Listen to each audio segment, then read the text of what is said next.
The last thing Jesus told his disciples to do was to go everywhere and teach everyone to obey everything he asked them to do. But how? How were 11 uneducated and unsophisticated Jewish men supposed to make disciples in all the different cultures and languages of the world?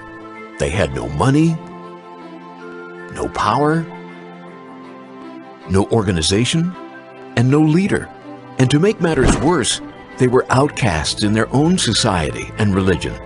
The disciples didn't seem to have anything, and yet they changed everything.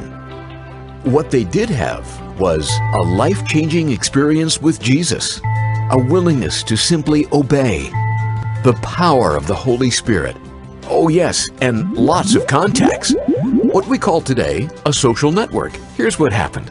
Everything started with prayer. Then came the power of the Holy Spirit at Pentecost. After Pentecost, people visiting Jerusalem from faraway places went home and told their friends and family what God had done.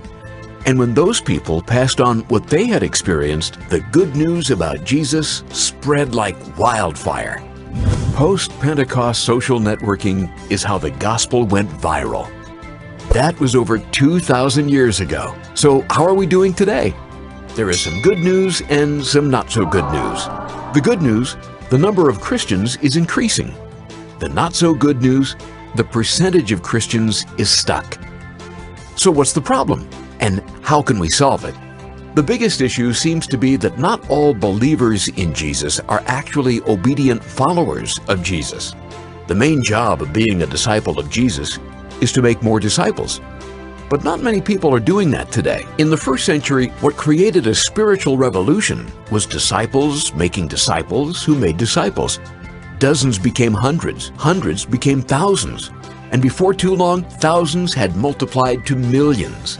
All because ordinary people simply obeyed what Jesus told them to do and taught those who responded to do the same. We think this is an idea whose time has come again.